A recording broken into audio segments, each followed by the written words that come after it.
안녕하십니까. 저는 서울대학교 산업공학과 DSBA 연구실 박사과정 박진우입니다. 제가 이번에 소개드릴 논문은 Patchwise Structural Loss for Time Series Forecasting이라는 이름의 논문입니다.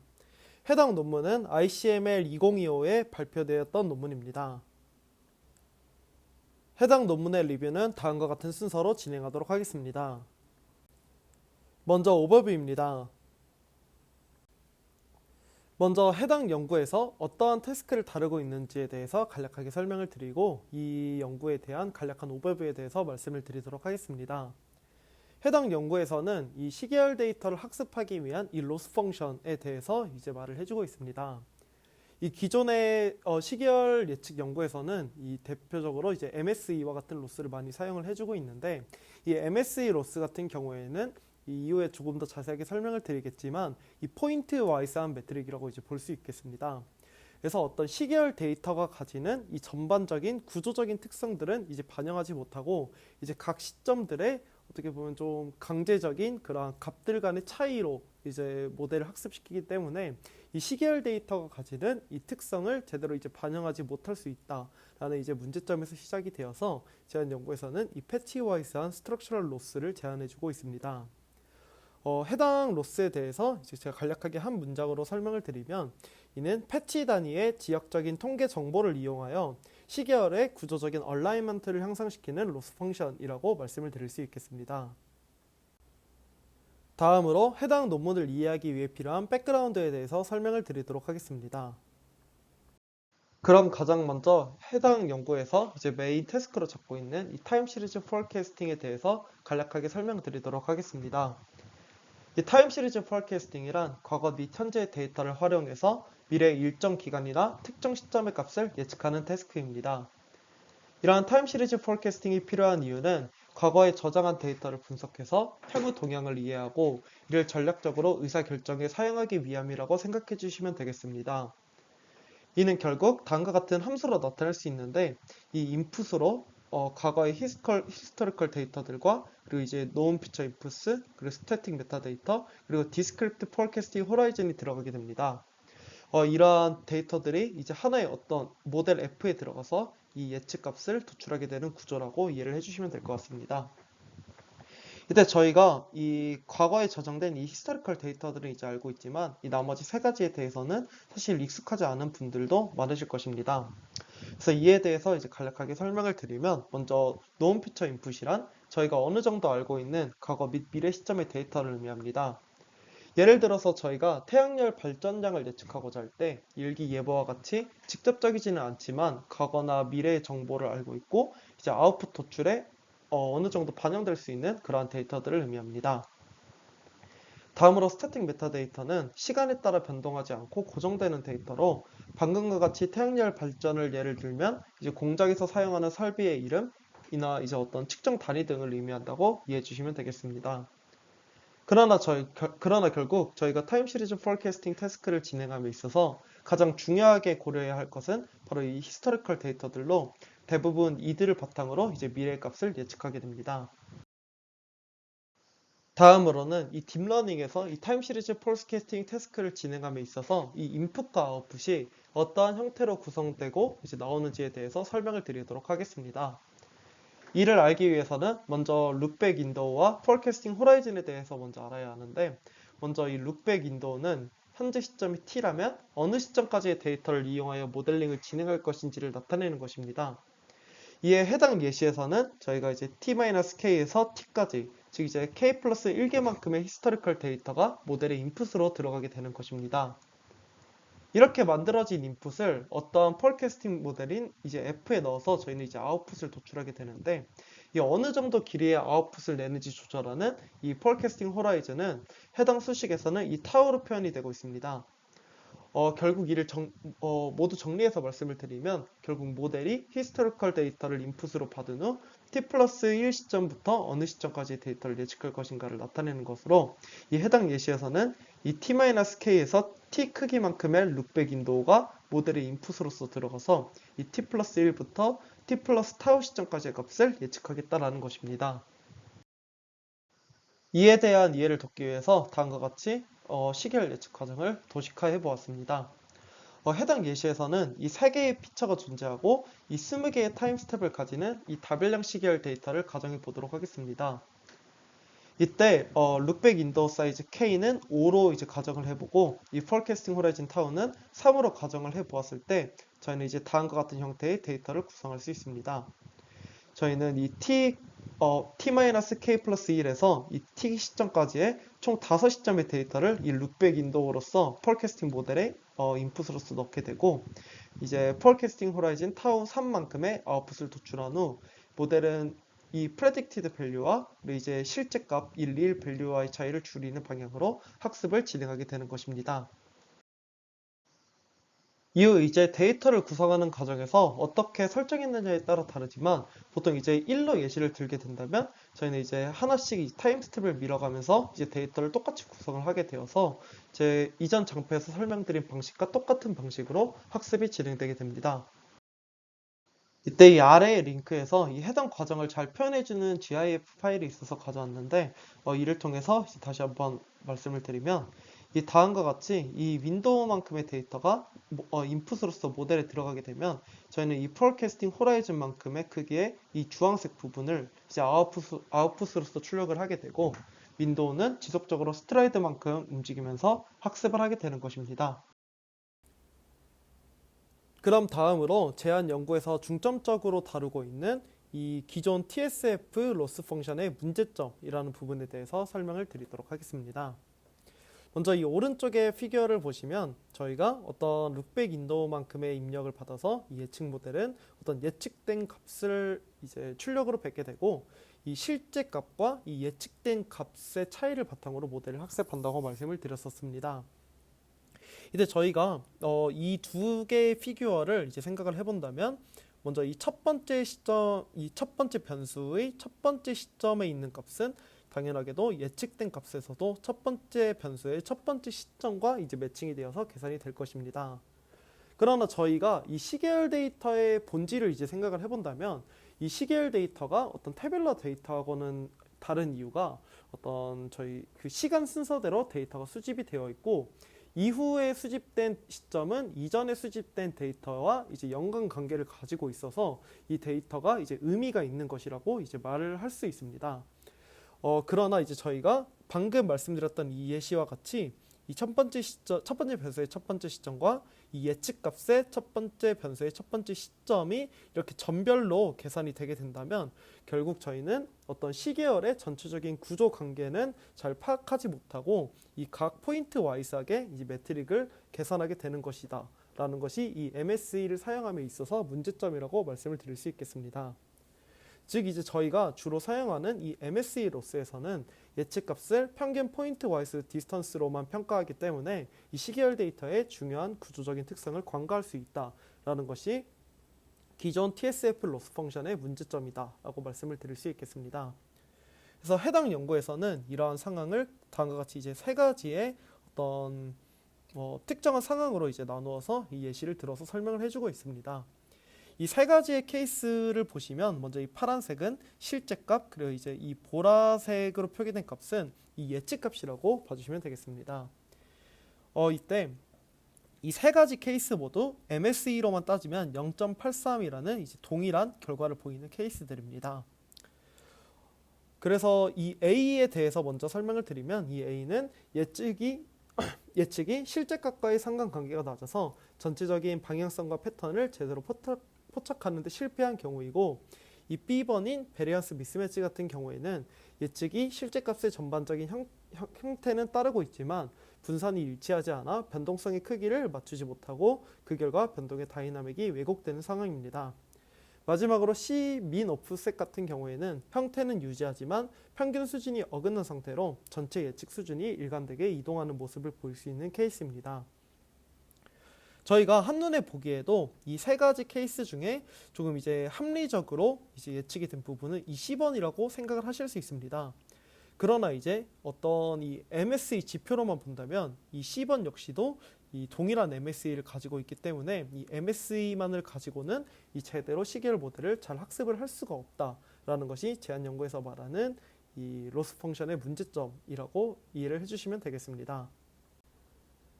다음으로는 해당 연구에서의 방법론에 대해서 설명을 드리도록 하겠습니다.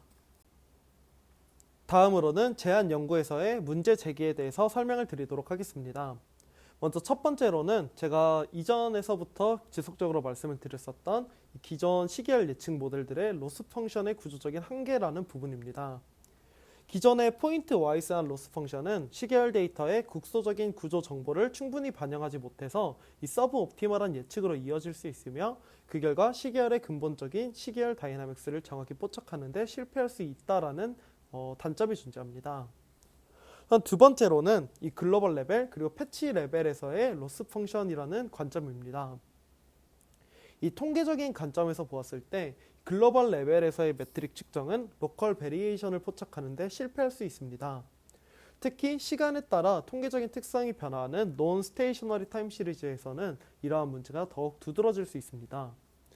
이 해당 부분에 대해서 조금만 더 자세하게 설명을 드리면 저희가 보통 이 모델에 입력으로 들어가는 단위를 윈도우 사이즈라고 이제 가정을 하게 되는데 이 윈도우 사이즈만큼의 시계열 데이터가 이 모델에 들어가고 이때 이 윈도우 사이즈 전체에 대해서 어떤 통계적인 특성을 바탕으로 이 모델을 최적화한다고 생각을 해보도록 하겠습니다.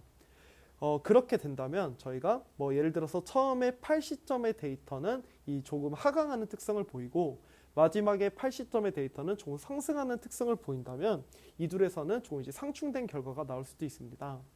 그래서 해당 연구에서 말하고자 하는 것은 이 전체 그 글로벌한 관점에서 한꺼번에 최적화를 하지 말고 이 조금 단위의 이 패치 레벨에서 이 최적화를 진행을 하자라는 것이 이 제안 연구에서 말하는 문제 제기라고 말을 할 수 있겠습니다.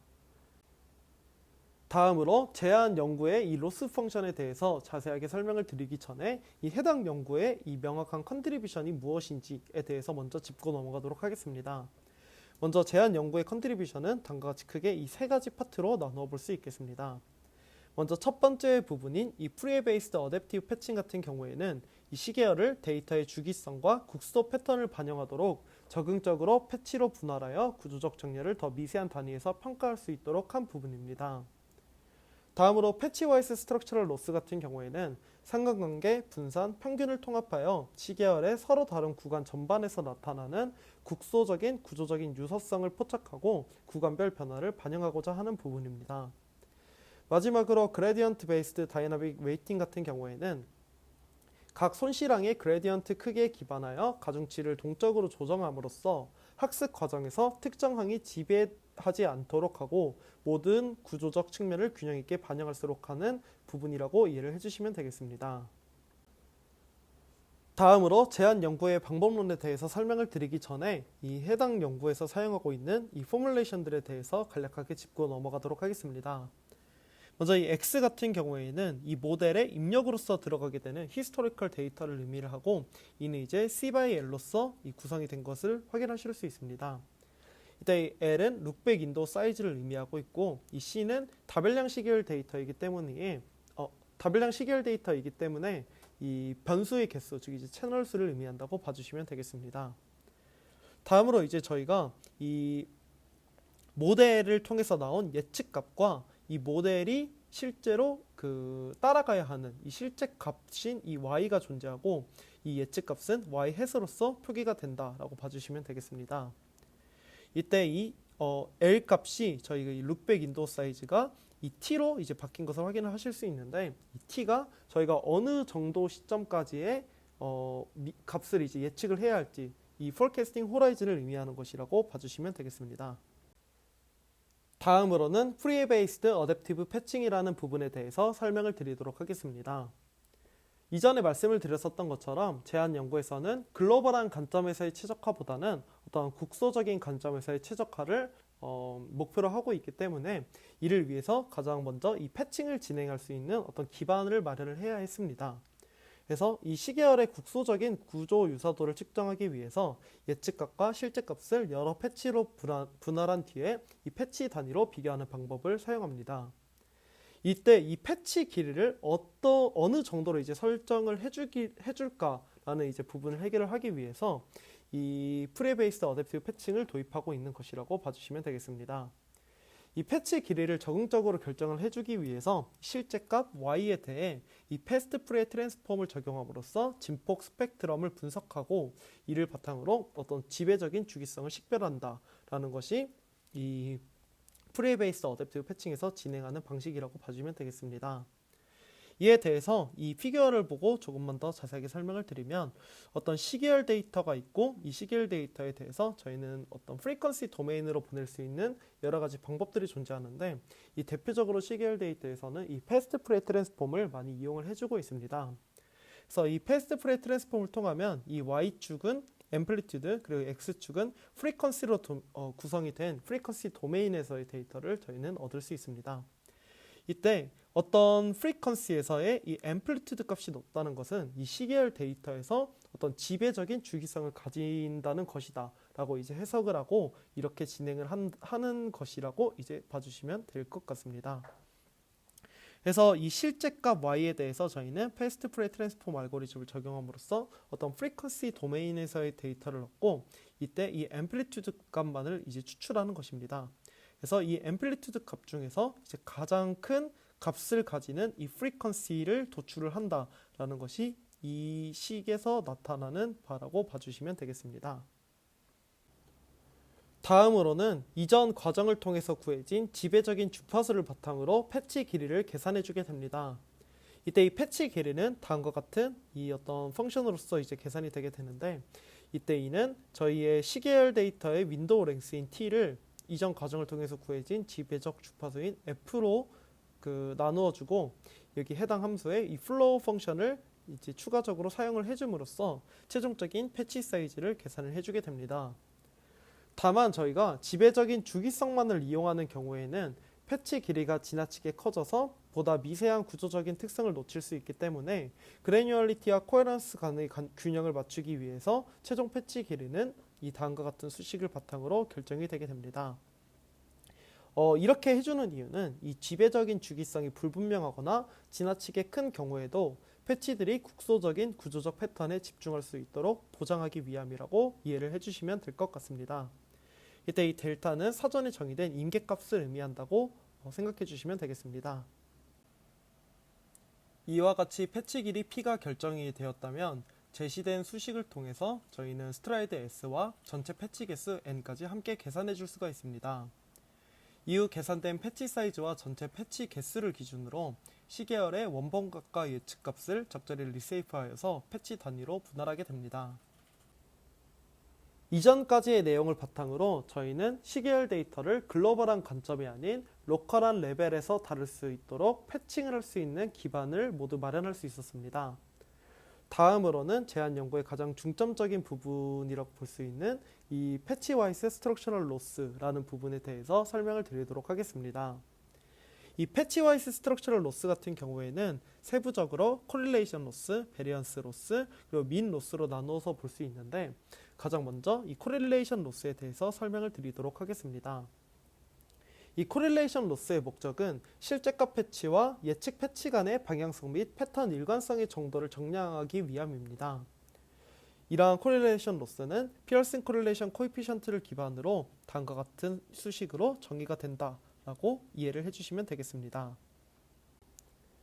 이러한 코릴레이션 로스를 최소화하는 것은 모델이 예측 결과를 실제값의 방향성과 추세에 정렬하도록 유도하기 위함이라고 봐주시면 되고 이는 단순한 포인트와이스 매트릭에 대한 정확도만으로는 포착할 수 없는 시계열 예측에서 중요한 잠재적인 패턴 관계를 모델이 학습하는 데 도움을 줄 수 있다라고 말씀을 드릴 수 있겠습니다. 다음으로는 베리언스 로스에 대해서 설명을 드리도록 하겠습니다. 이 베리언스 같은 경우에는 패치 내부에서 값들이 평균을 중심으로 얼마나 변동하는지를 정량화하며 국소적인 변동성을 측정하는 지표라고 말씀을 드릴 수 있겠습니다. 해당 연구에서는 이 예측값이 이러한 국소적인 동력학을 충실히 반영하도록 하기 위해서 실제값 패치와 예측 패치 간 변동 구조의 차이를 반영하는 베리언스 로스를 도입하고 있습니다. 이때 이 분산값을 직접적으로 예측하기보다는 패치 내부 각 시점의 편차가 만들어내는 상대적 분산 패턴을 정렬함으로써 구간별 변동 양상을 보다 정교하게 일치시키도록 유도해주고 있습니다. 이 베리언스 로스 같은 경우에는 다음과 같이 실제값과 이 예측값이 있을 때 이들을 각각의 평균과의 편차를 계산한 후 소프트맥스 함수를 취해줌으로써 어떤 확률 분포로 정교화시켜준 형태로서 구성이 되어 있습니다. 이후에 이 분포들 간의 유사도는 이 KL 다이버전스를 통해서 측정을 하는 방식으로 베리언스 로스가 구성이 되어 있다라고 봐주시면 되겠습니다. 다만 해당 연구에서는 이전 장표에서의 수식을 그대로 사용을 해주고 있지는 않고 이 소프트맥스 함수 자체가 어떤 시프트 인베리언스한 특성이 있기 때문에 이를 다음과 같은 수식으로 조금 더 간소화해서 사용을 해주고 있습니다. 결론적으로 패치 내부의 상대적인 분산 구조를 정렬함으로써 이 베리언스 로스는 모델이 시계열의 근본적인 변동 패턴을 포착하도록 유도를 하며 그 결과 구조적으로 더 일관된 예측을 생성하도록 합니다. 다음으로 민 로스에 대해서 설명을 드리도록 하겠습니다. 기본적으로 패치의 평균값 같은 경우에는 해당 패치의 중심 경향성을 명확하게 나타내는 지표라고 말씀을 드릴 수 있습니다.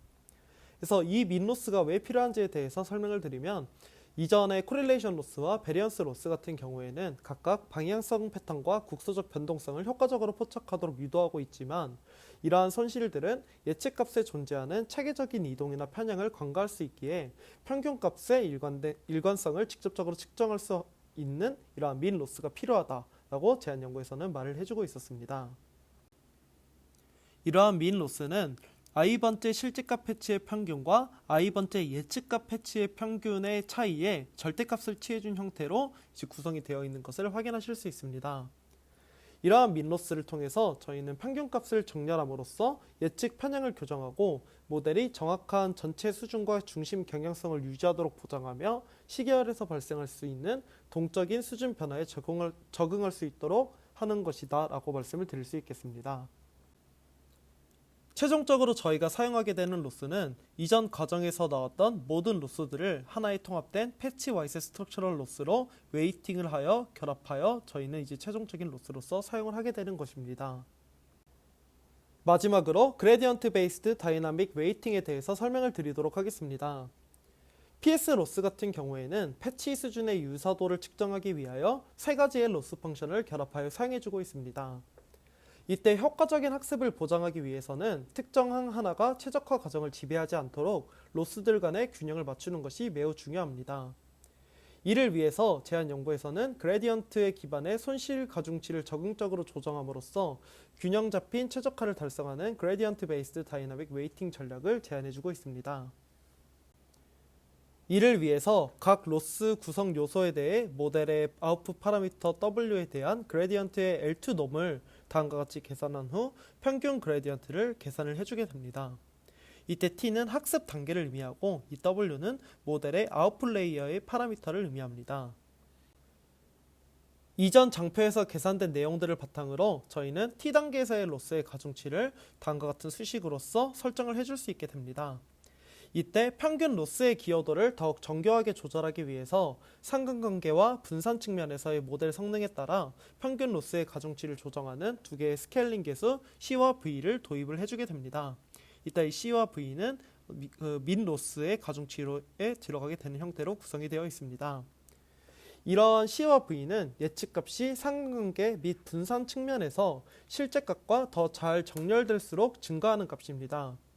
이를 사용해주는 이유는 정렬이 개선될수록 평균 손실의 상대적인 가중치가 증가하게 되며 이는 상관관계와 분산이 충분히 잘 맞춰진 이후 단계에서 평균 손실이 더 중요한 역할을 수행하도록 보장함으로써 예측 결과의 정교화를 한층 강화하기 위한 역할이라고 봐주시면 될 것 같습니다. 이러한 형태로 PS 로스가 모두 구성이 되었다면 저희는 최종적으로 시계열 예측 모델을 최적화하기 위해서 이 표준 MSE 로스와 PS 로스의 합으로서 다음과 같이 이 최종적인 로스를 구성을 해주고 있습니다. 그럼 다음으로 해당 연구에서의 익스페리먼트에 대해서 말씀드리도록 하겠습니다. 그럼 먼저 제안 연구에서의 실험 세팅에 대해서 설명을 드리도록 하겠습니다. 제안 연구에서는 총 7가지의 벤치마크 데이터셋을 이용하여 실험을 진행을 하였고 매트릭으로는 MSE 그리고 MAE를 이용을 해주고 있습니다. 이때 룩백 인도어 사이즈는 96으로 고정을 하고 프레딕션 랭스는 96에서 720까지 순차적으로 늘려가면서 이 모든 경우에 대해서 실험을 진행하였습니다. 다음으로 이 임플리멘테이션 디테일 같은 경우에는 각 모델의 기존 실험 설정과 하이퍼 파라미터 설정을 그대로 유지하고 PS 로스 가중치 람다와 패치 길이 임계값 델타만을 조정하여 실험을 진행하였다고 합니다. 이때 이 베이스라인 모델 같은 경우에는 크게 트랜스포머 모델 기반, MLP 모델 기반, CNN 모델 기반으로 이제 나누어서 구분할 수 있고 총 이제 5가지의 베이스라인 모델을 사용하였다고 말을 해주고 있었습니다. 그럼 먼저 메인 리절트에 대해서 설명드리도록 하겠습니다. 해당 연구에서 제시한 이 PS 로스 같은 경우에는 어떠한 모델은 아니고 로스 펑션 자체이기 때문에 이 베이스라인 모델들의 MSE 로스를 통해서 학습을 시켰을 경우와 이 PS 로스를 통해서 학습을 시켰을 경우로 이 실험 장표가 구성된 것을 확인을 하실 수 있습니다. 이때 이 빨간색으로 칠해진 부분들이 이 PS 로스를 통해서 모델이 학습되고 평가된 경우라고 이해를 해주시면 되겠습니다. 이때 이 PS 로스를 사용할 경우에는 디리니어 모델에서 두드러진 성능 향상을 보이며 평균적으로 MSE는 5.22%, MAE는 4.39% 감소시키는 것을 확인하실 수 있습니다.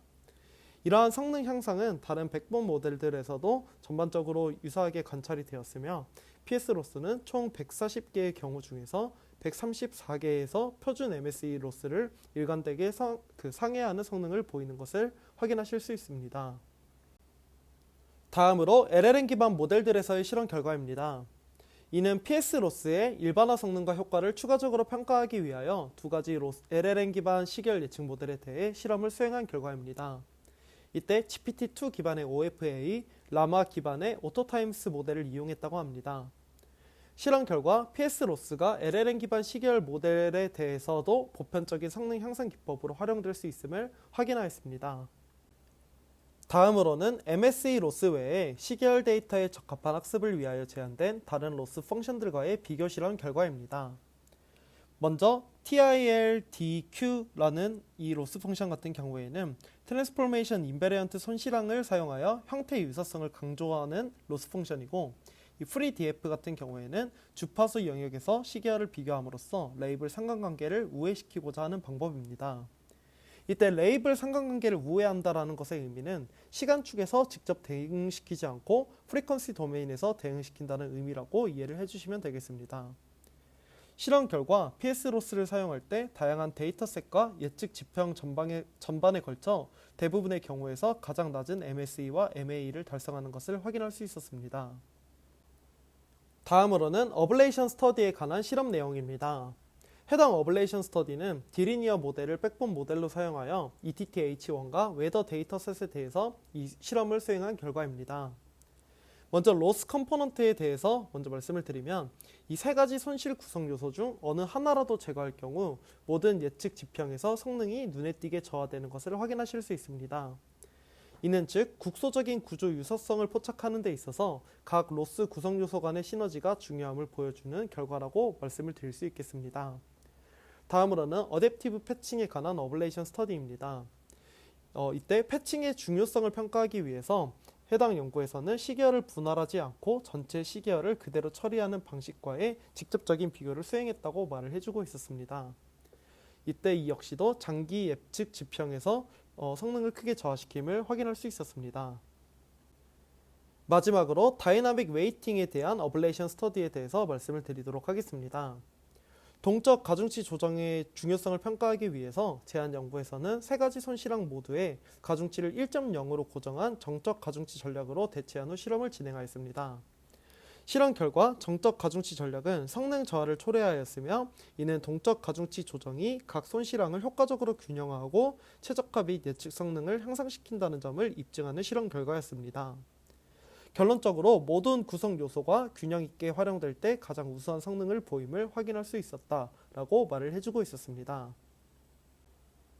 다음으로는 제로샷 폴캐스팅에 관한 실험 결과입니다. 이는 PS 로스가 언시인 데이터셋에 대해 일반화 성능을 어떻게 향상시키는지를 평가하기 위하여 제로샷 예측을 수행한 실험 결과입니다. 이때 선행 연구를 따라서 ETTH1, ETTH2, ETTM1, ETTM2를 각각 순차적으로 소스 데이터셋으로 활용하고 나머지 데이터셋들을 타겟으로 설정한 후에 실험을 진행했다고 합니다.